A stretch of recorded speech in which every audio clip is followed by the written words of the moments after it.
Alhamdulillahirobbilalamin. Alhamdulillahirobbilalamin. Wa bihi nasta'in ala mulki waddin. Asyhadu an la ilaha illallah wa asyhadu anna Muhammadan abduhu wa rasuluh. La nabiyya ba'da, amma ba'du.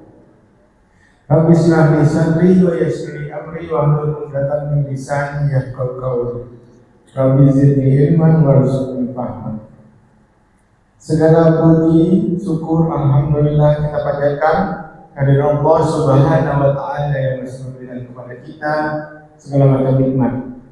Pagi hari ini Allah masih memberikan kepada kita nikmat sehat wal afiat sehingga kita bisa menjalankan ibadah subuh berjamaah di masjid. Dan tentunya kita juga wajib bersyukur karena Allah masih memberikan kepada kita nikmat iman maupun nikmat Islam. Ini merupakan salah satu nikmat terbesar bagi manusia. Selanjutnya, selawat dan salam kita sampaikan kepada baginda Nabi besar Muhammad sallallahu alaihi wasallam, kepada para sahabat dan kepada umatnya yang menjalankan sunnah baginda sampai akhir zaman. Dan tentu kita juga berharap mendapatkan syafaat dari baginda Nabi di yaumul akhir nanti. Baik Bapak Ibu, sebelum kita lanjutkan kepada acara berikutnya, setiap pagi Ahad pada subuh kita melakukan kajian tentu untuk terus meningkatkan keimanan dan ketakwaan kita, menambah wawasan dan pengetahuan seputar agama Islam. Nah, untuk itu mari kita bacakan bersama surat Al-Fatihah. Semoga Allah memberikan keberkahan buat kita semua. Al-Fatihah. Bismillahirrahmanirrahim. Alhamdulillahirrahmanirrahim. Rahmanirrahim. Maliki yaumiddin.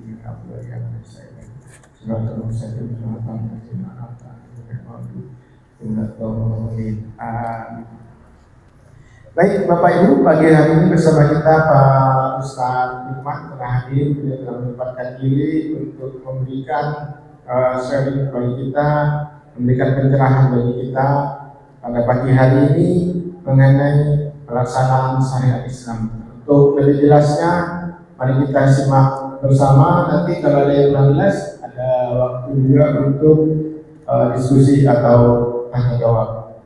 Kepada Pak Ustadz kita persilakan dengan segala hormat. Terima kasih Pak Yusfi. Bismillahirrahmanirrahim.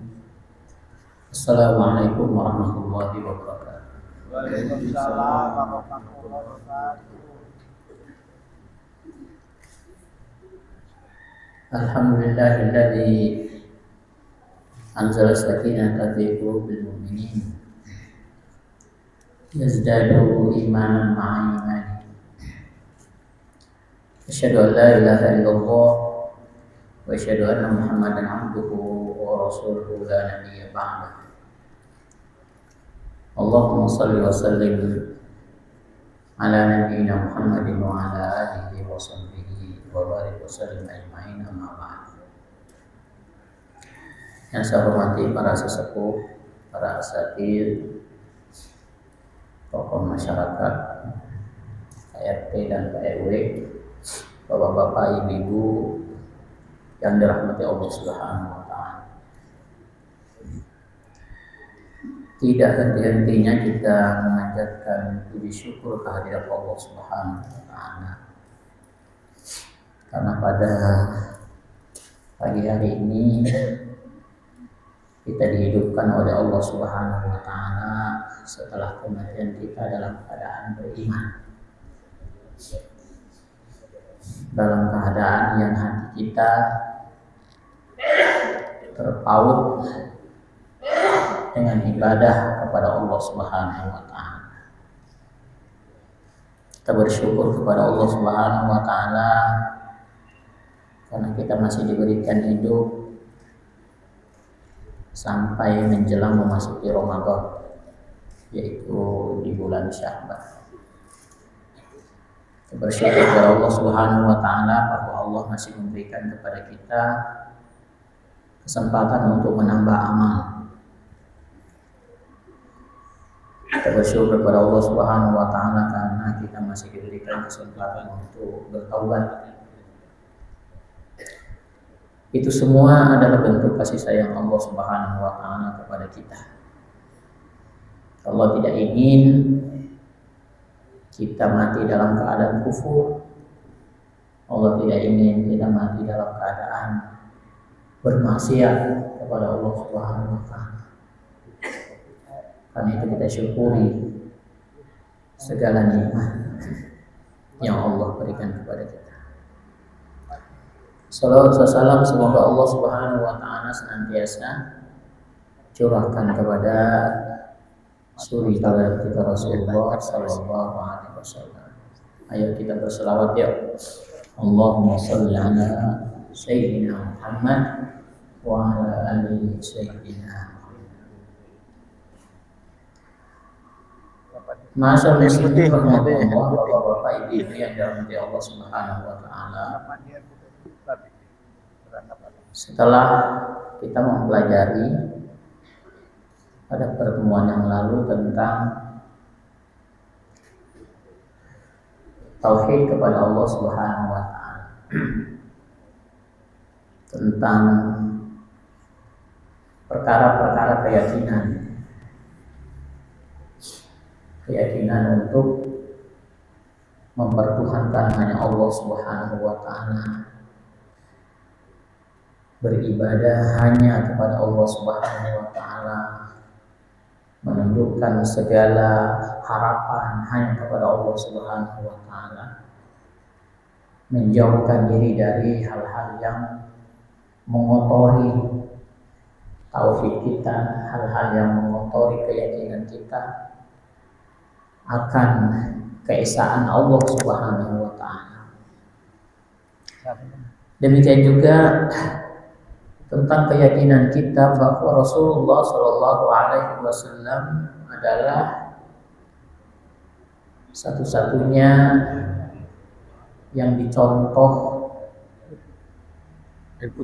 dengan sempurna.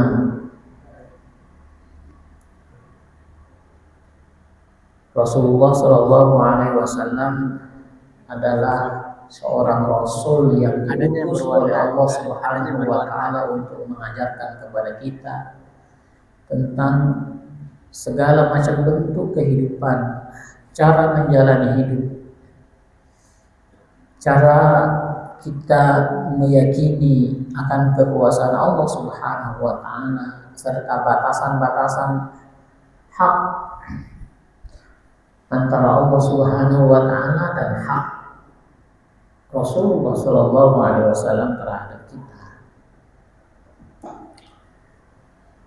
Maka pada kesempatan kali ini kita mencoba untuk mendalami lebih jauh tentang apa setelah itu, apa yang menjadi pekerjaan selanjutnya setelah kita bertauhid kepada Allah Subhanahu wa taala dengan kalimat yang sempurna, asyhadu an la ilaha illallah wa asyhadu anna Muhammadar Rasulullah, dan kita tahu bahwa ini adalah sebuah keyakinan.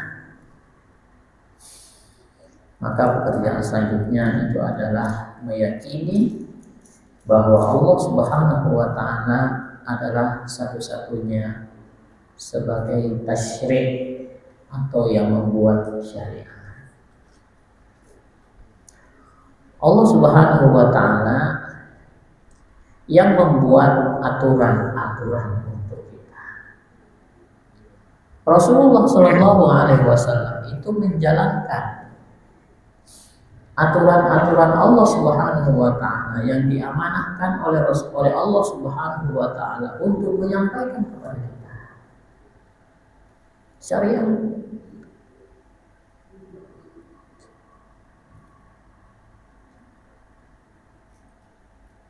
Syariat itu ya kita sama-sama meyakini itu adalah sebuah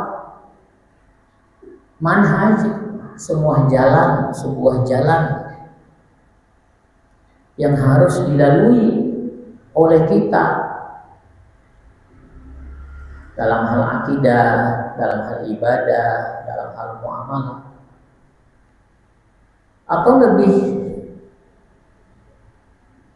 umum lagi mungkin dikatakan bahwa syariat itu adalah sebuah hukum-hukum Allah Subhanahu wa taala yang wajib dilaksanakan oleh kita setelah kita bertauhid dengan kalimat la ilaha illallah Muhammadur Rasulullah.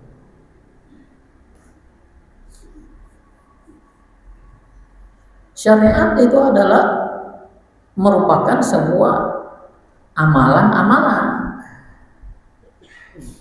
sebuah pekerjaan hati, pekerjaan lisan, dan pekerjaan badan. Sementara kalimat tauhid la ilaha illallah Muhammadur Rasulullah itu adalah sebuah keyakinan yang tersimpan di dalam hati kita, yang kita yakini seluruhnya tentang siapa Allah Subhanahu wa taala dan siapa Rasulullah sallallahu alaihi wasallam.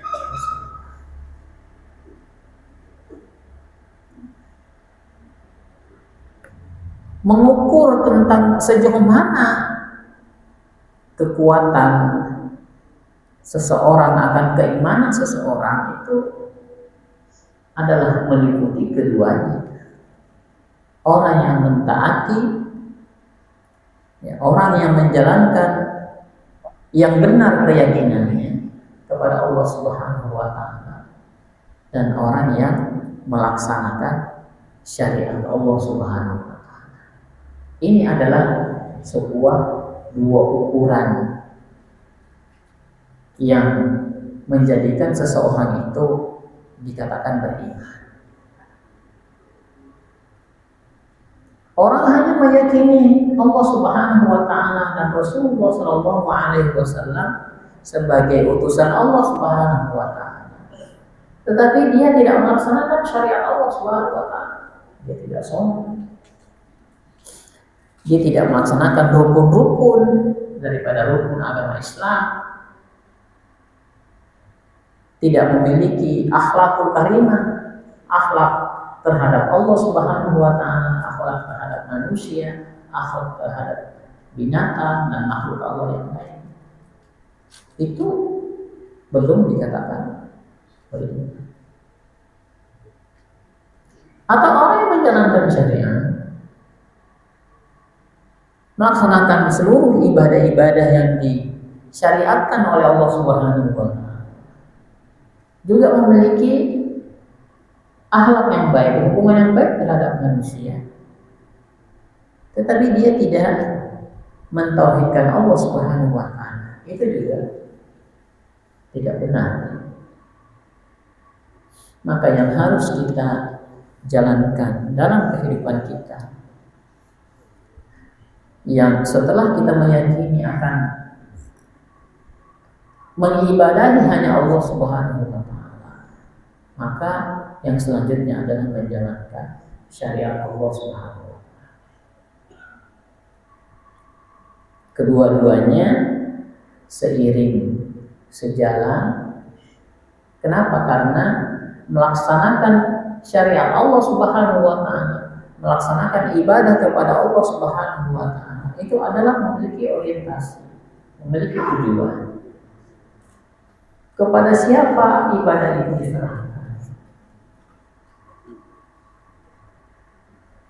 Kepada siapa amalan-amalan baik itu dipersembahkan? Rasanya sia-sia saja orang yang melakukan amal-amal baik, tetapi hanya sekedar amal-amal baik saja, tidak ditujukan untuk siapa ini diserahkan. Karena itu banyak sekali manusia yang terkecoh dengan kesenangan terhadap pujian manusia, sehingga sepintas bahwa orang ini adalah orang yang taat menjalankan syariat, tetapi di dalam hatinya sesungguhnya bukan untuk dipersembahkan kepada Allah Subhanahu wa Ta'ala, tetapi kepada untuk manusia yang lain. Maka ibadah-ibadah yang seperti ini, amalan-amalan soleh seperti ini adalah amalan-amalan yang ditolak oleh Allah Subhanahu wa Ta'ala. Bagaikan debu, nilainya tampak dari luar adalah bagus, tetapi dia menjadi sebuah debu yang berterbangan yang dia tidak bisa memanfaatkannya ketika nanti dia menghadap kehadiran Allah Subhanahu wa Ta'ala. Dimana Allah mengatakan innallaha la yaghfiru an yushraka bihi ma duna dzalika wa yaghfiru ma duna dzalika liman yasha. Sesungguhnya Allah Subhanahu wa Ta'ala tidak menerima amal-amal soleh orang yang melakukan praktek kemusyrikan. Allah tidak mengampuni dosa-dosa orang yang beribadah, beramal soleh, tetapi dia melakukan praktek kemusyrikan. Wa yaghfiru ma duna dzalika liman yasha. Tapi Allah Subhanahu wa Ta'ala mengampuni segala bentuk dosa-dosa yang dikehendaki oleh Allah Subhanahu wa Ta'ala.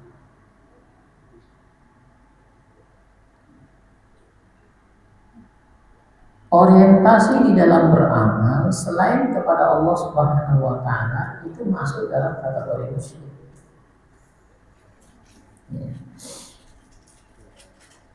Sehingga mungkin seseorang itu dia tidak melakukan penyembahan terhadap berhala, tidak menyembah benda-benda, tetapi di dalam amal solehnya, amal-amal kebaikannya itu diorientasikan kepada manusia, sehingga dia tampak terlihat hebat di dalam amal solehnya, hebat dalam ibadahnya. Orang yang mengorientasikan selain kepada Allah Subhanahu wa Ta'ala, maka ini masuk dalam kategori syirik. Orang munafik itu adalah bagian daripada kemusyrikan. Riya, meskipun dikatakan sebagai syirkul asghar, syirik kecil, tapi kalau itu menjadi kehidupan sehari-harinya kan menjadi syirkul akbar lama-lama.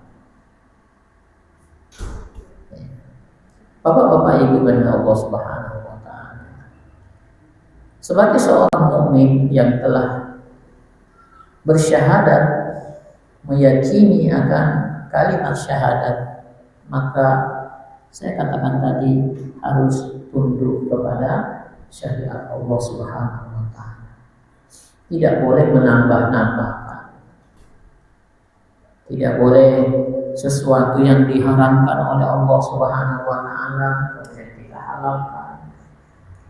Sesuatu yang dihalalkan oleh Allah Subhanahu wa Ta'ala kemudian kita halalkan. Jangankan kita, Rasulullah SAW sendiri ditegur oleh Allah Subhanahu wa Ta'ala ketika menetapkan sebuah syariat untuk dirinya sendiri. Suatu saat ketika Rasulullah SAW pulang menginap dari salah satu istrinya, lalu kemudian di rumah istrinya itu dia menginap, Rasulullah menginap, dan disuguhkan madu. Nah, Rasulullah tahu ketika kembali kepada istrinya yang lain setelah dari istrinya yang tempat Rasulullah menginap, didapati istrinya sedang cemburu. Lalu kemudian istrinya mengatakan, "Ya Rasulullah, itu mulutmu kok bau? Kamu habis makan apa?" Waktu itu belum ada pete, belum ada jengkol ya. Di Mekah kan nggak ada pete, nggak ada jengkol.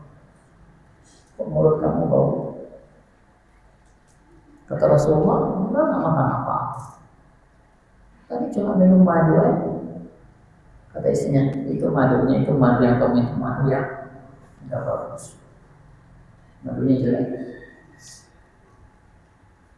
Apa kata Rasulullah karena mengetahui bahwa istrinya cemburu, ya udah kalau begitu saya haramkan madu untuk diri saya. Mengatakan begitu saja hanya untuk diri Rasulullah SAW itu ditegur oleh Allah Subhanahu Wa Taala. Nggak boleh kita menghalalkan segala sesuatu yang diharamkan oleh Allah Subhanahu Wa Taala. Sebaliknya mengharamkan segala sesuatu yang dihalalkan oleh Allah.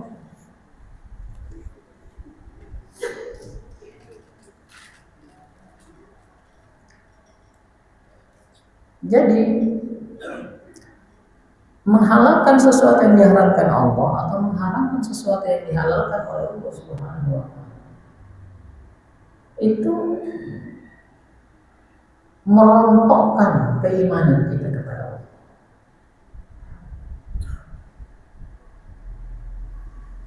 Itulah sebabnya kenapa tertolaknya keyakinan orang-orang terdahulu Yahudi dan Nasrani dimasuk dalam kategori dia apa namanya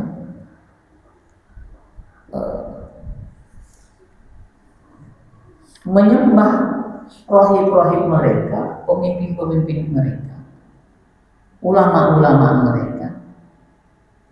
Itu karena rahib-rahib mereka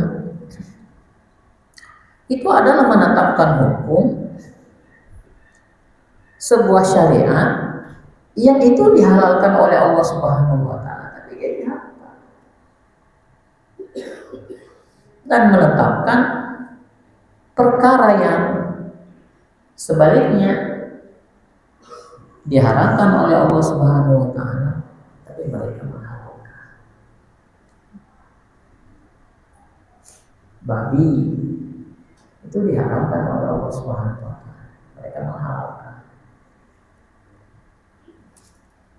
Minuman yang memabukkan itu diharamkan oleh Allah Subhanahu Wa Taala, tapi mereka menghalalkan. Binatang-binatang sesembelihan yang tidak disebut nama Allah Subhanahu Wa Taala ketika disembelih itu diharamkan oleh Allah Subhanahu Wa Taala, tapi mereka menghalalkan. Menutup aurat bagi wanita itu diharamkan oleh Allah Subhanahu Wa Taala, tetapi mereka membukanya, itu mereka menghalalkan. Menikah adalah yang dihalalkan oleh Allah Subhanahu Wa Taala, tetapi mereka mengharamkan.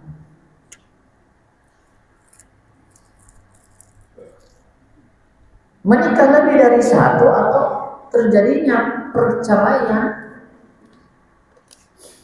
atau menikah kembali atau menikah lebih dari satu, itu adalah perkara yang dihalalkan oleh Allah Subhanahu Wa Taala, tetapi mereka mengharamkan. Jadi ada perkara-perkara hukum Allah Subhanahu Wa Taala yang itu diterapkan oleh Allah Subhanahu Wa Taala sebagai perkara yang haram, mereka mengharamkan. Maka dari juga ada perkara-perkara yang Allah Subhanahu Wa Taala yang Allah tetapkan sebagai hukumnya sebagai halal, kemudian mereka menghalalkan. Karena itu Allah Subhanahu Wa Taala dalam surat An-Nahl ayat 116 Allah Subhanahu Wa Taala berfirman, wala taqulu lima tasifu alsinatukumul kadhiba hadza halalun wa hadza haramun litaftaru 'ala Allahi kadhiba. Dan janganlah kamu mengatakan terhadap apa yang disebut-sebut oleh lidahmu secara dusta, ini halal, ini haram, untuk mengada-adakan kebohongan terhadap Allah Subhanahu wa Ta'ala. Jadi katakanlah halal itu memang sesuatu yang dihalalkan oleh Allah Subhanahu wa taala, dan katakanlah haram itu kalau itu diharamkan oleh Allah Subhanahu wa taala. Meskipun kita tidak ada perkara yang kita seperti Rasulullah tadi katakan, bagaimana Rasulullah itu meredam kecemburuan istrinya, nggak marah lagi, ya udah deh kalau begitu saya tidak akan minum madu lagi, saya akan haramkan madu lagi.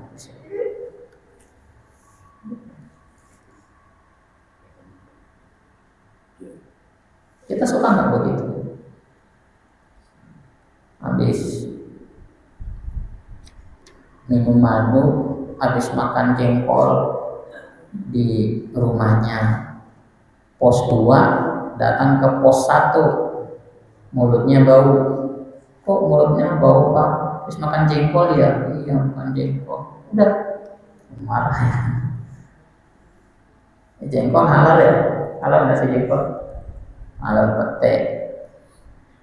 Ada yang mengatakan makruh ya. Ada juga yang mengatakan halal.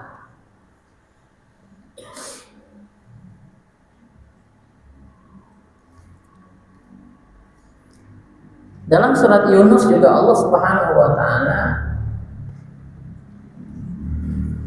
berfirman, a'udzubillahi minasyaitonir rajim. Qul ara'aytum ma anzalallahu lakum min rizqin faja'altum minhu haraman wa halala. Qul Allahu azina lakum am 'alallahi taftarun.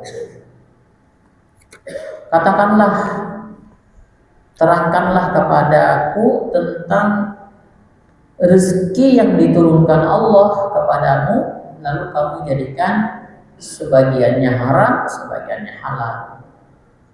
Katakanlah, apakah Allah telah memberikan izin kepadamu tentang ini, atau kamu mengada-adakan saja terhadap Allah Subhanahu wa taala? Ini begitu keras teguran Allah Subhanahu wa taala. Mengatakan sesuatu yang halal tetapi diharamkan oleh Allah, mengatakan sesuatu yang haram tetapi dihalalkan oleh Allah Subhanahu wa taala.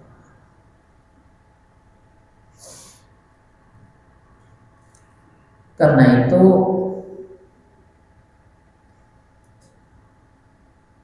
yang berhak untuk menghukumi halal dan haram itu hanya Allah Subhanahu wa taala. Orang yang mengikuti rahib-rahib mereka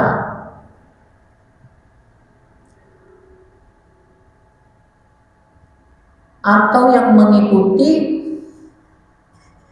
pemimpin-pemimpin mereka,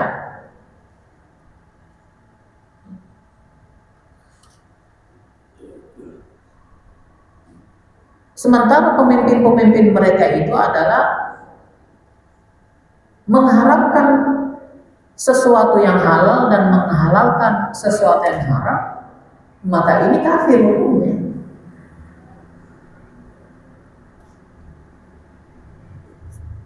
Karena itu misalnya Allah Subhanahu wa taala berfirman, "Ittakhizu ahbarahum wa rubbanahum arbaba min dunillahil masih ibn Maryam wa ma umiru illa liya'budu ilaha wahida la ilaha illa huwa subhanahu amma yusyrikun."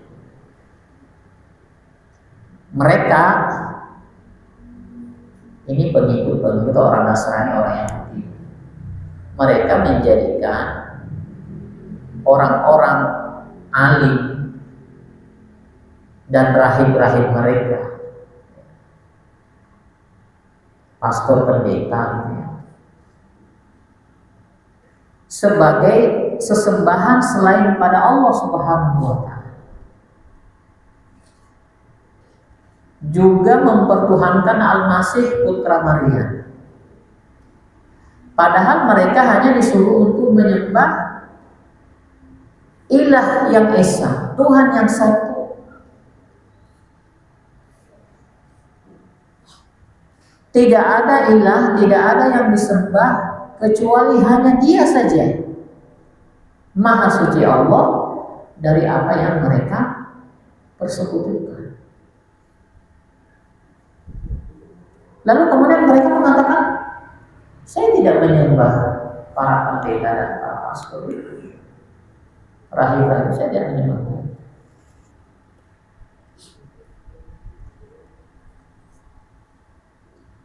Mengelak begitu ya. Tapi Rasulullah mengatakan, karena kamu ikut, dia menghalalkan sesuatu yang diharamkan, dan dia mengharamkan sesuatu yang dihalalkan. Terus kamu ikut. Itu artinya kata Rasul itu kamu menyembah Dia. Jadi bukan hanya bahwa dia itu menyembah Isa Putra Maria, tetapi juga dia menyembah rahim-rahim mereka.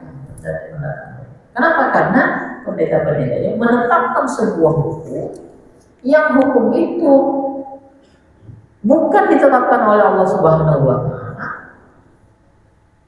lalu kemudian dia ikut. Nah, kasusnya itu kepada Adi bin Hatim, udah pernah saya sampaikan di sini.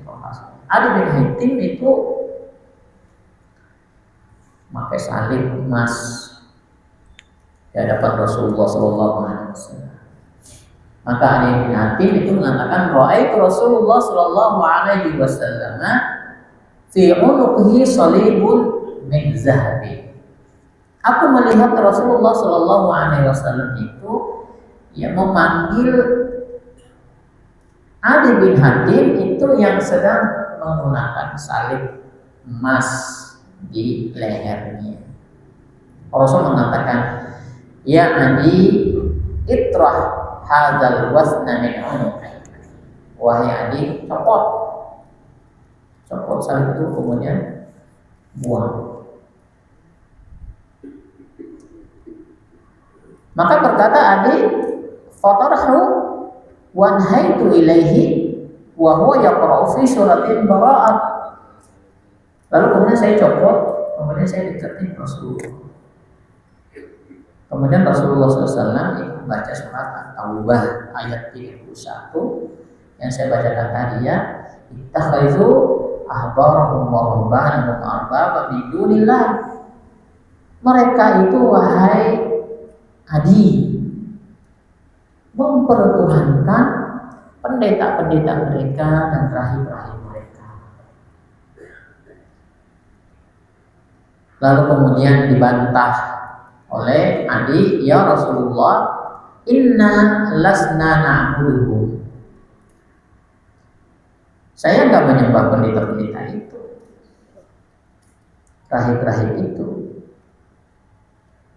Lalu kemudian Rasul mengatakan, alaisa tuharramu ma halallah wa tuharrimuna wa yuhilluna ma harramallah wa tuhilluna. Iya benar. Mereka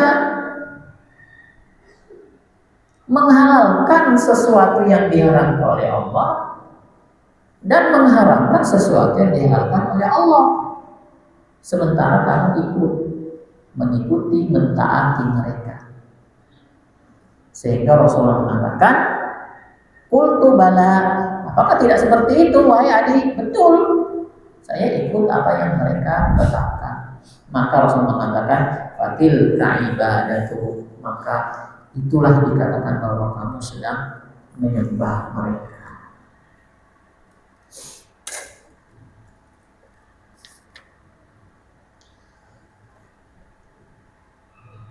Apa yang harus kita mantapkan di dalam kehidupan kita, bapak-bapak, ibu yang dirahmati Allah Subhanahu wa Ta'ala, itu adalah Allah mengatakan, wa ma umiru illa liya'budu ilaha wahida La ilaha illallah subhana amma yusyrikun. Kami hanya disuruh untuk menyembah ilah yang satu. Kami hanya diperintahkan untuk menyembah Tuhan yang satu, beribadah kepada Tuhan yang satu, menjalankan syariat yang diperintahkan oleh Tuhan yang satu. Berorientasi setiap amal-amal baik kami hanya tujukan kepada Tuhan yang satu, ilahun wahidah, Tuhan yang satu. Subhana, maha suci Dia, amma yusyrikun, dari apa yang manusia kebanyakan mempersekutukan. Bapak-bapak, Ibu yang dimati Allah Subhanahu wa taala. Kalau seperti ini maka di sini terasa nikmatnya kita menjalankan syariat. Sinkron ibadah yang kita lakukan, amal-amal baik yang kita lakukan, itu seperti kacamata kuda, satu tujuan, nggak menyimpang ke sana dan kemari, tujuannya murni. Ini yang disebut dengan ikhlas. Iya. Wa ma umiru illa liya'budullah mukhlishina lahu din. Kami tidak diperintahkan untuk beribadah. Ibadah apa? Syariat.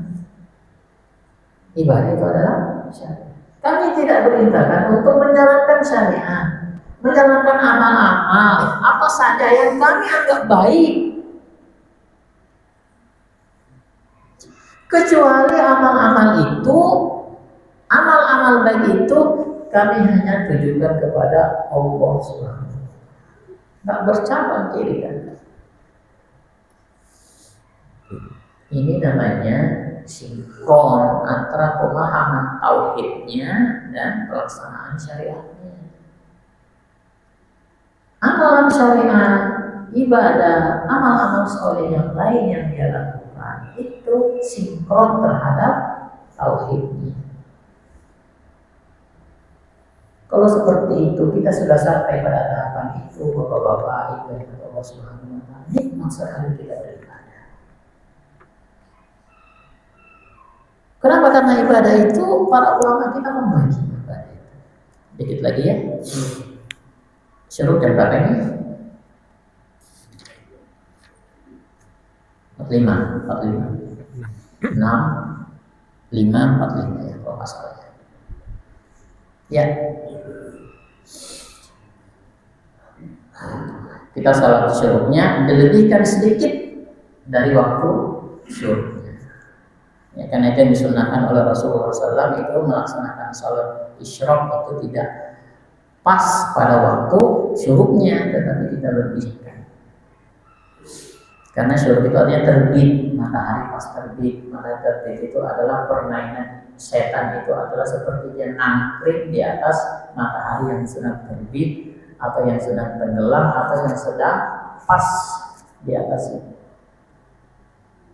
Nah, sehingga untuk menyelisihi sifat-sifat yang sering dilakukan oleh setan itu seperti nangkring, bukan nangkring, seperti nangkring di atas itu, maka Rasulullah merintahkan untuk melebihkan waktu terbit itu beberapa menit baru melaksanakan sholat isya.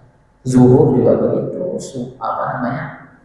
maghrib ya, tidak langsung melaksanakan sholat maghrib ketika matahari terbenam, dilebihkan. Sholat zuhur juga begitu, tidak melaksanakan sholat zuhur pas dengan terbit, tetapi disyariatkan tergelincir dulu lebih dari tegak lurusnya baru melaksanakan sholat zuhur.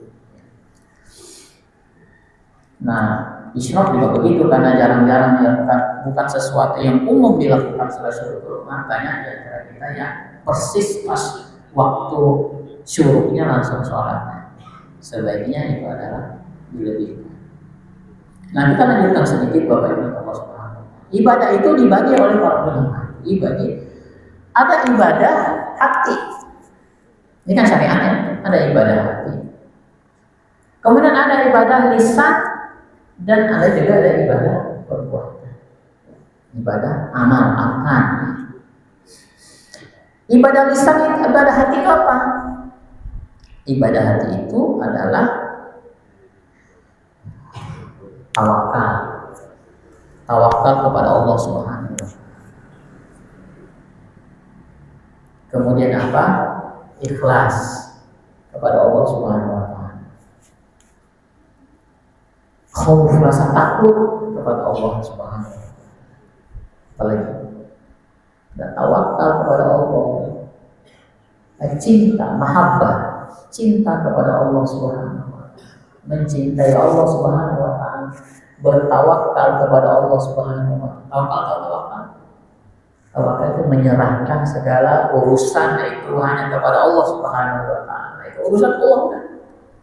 Seperti dalam hal urusan mencari rezeki. Jadi dibedakan antara pekerjaan mencari rezekinya dan tawakalnya. Yang diperintahkan kepada kita mencari rezeki seperti burung. Burung itu terbang dan nyari kemana saja. Lalu tawakalnya adalah Allah Subhanahu wa Ta'ala yang memberikan rezeki. Harus diluruskan. Bukan bekerja, pekerjaan itu mendatangkan rezeki. Itu tawakalnya.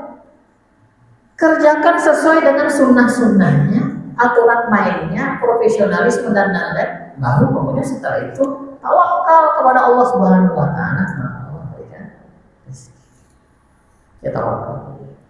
Tawakal, cinta kepada Allah Subhanahu wa Ta'ala, ikhlas kepada Allah Subhanahu wa Ta'ala. Ikhlas itu satu orientasi, hanya pada itu ikhlas.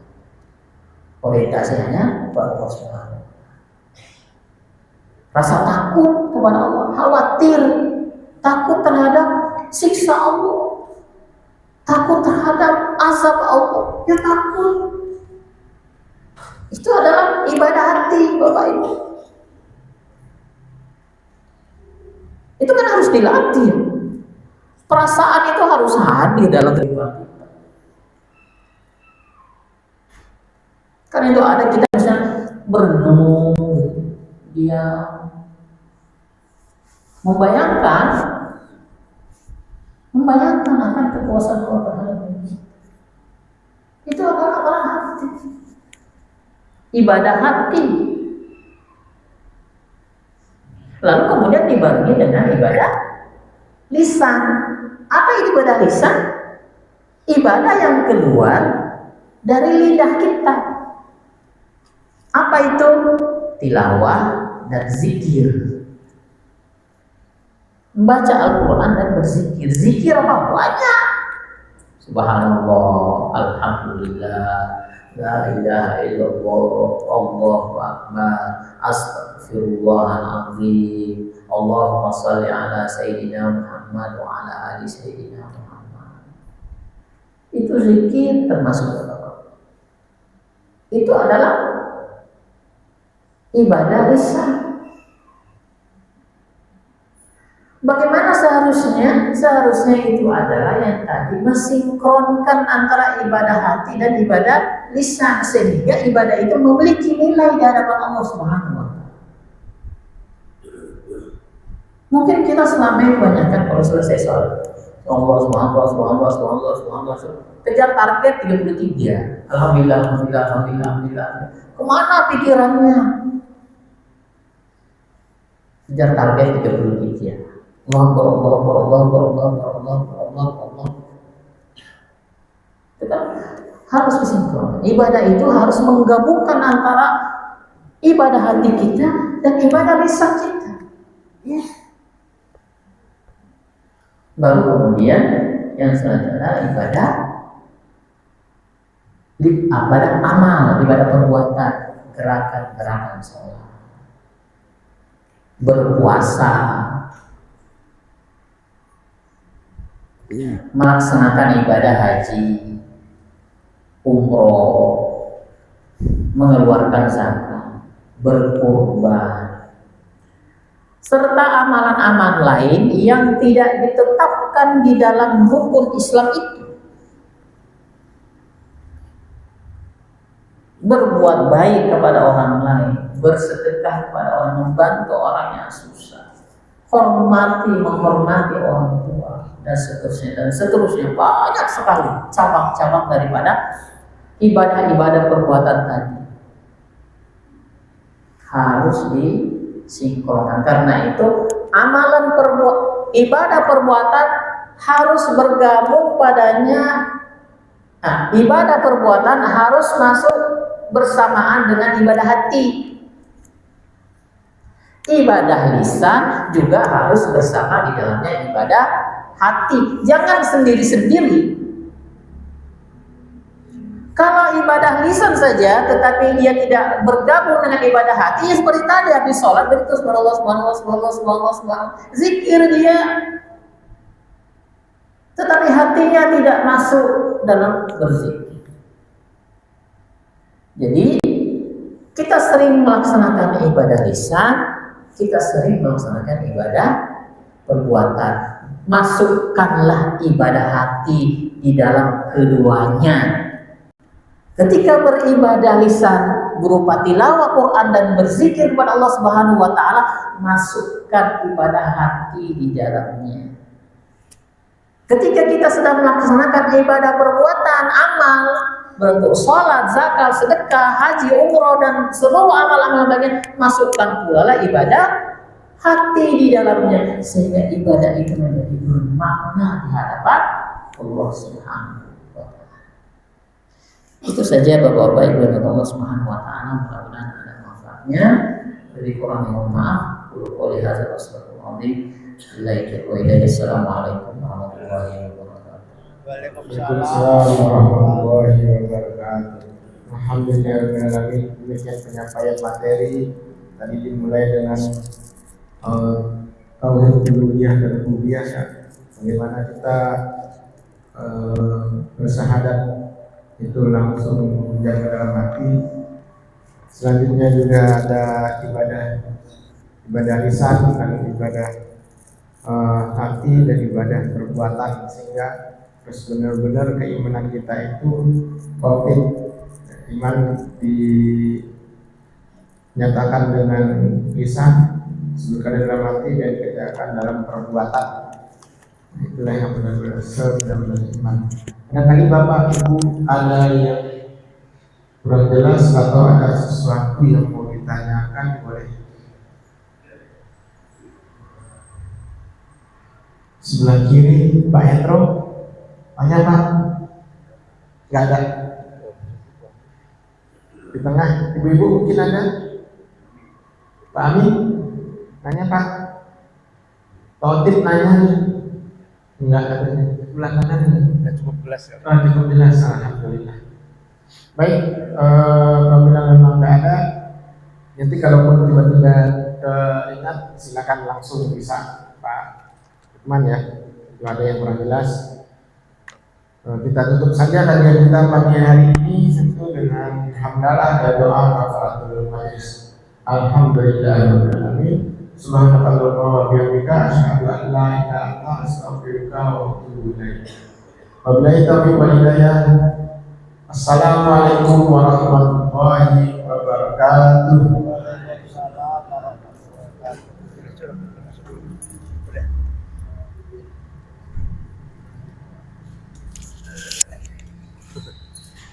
Ada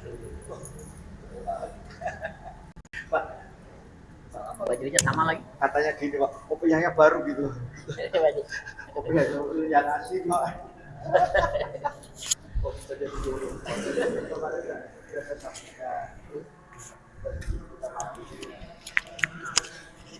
Jadi judulnya apa Pak? Menjalankan syariat Islam.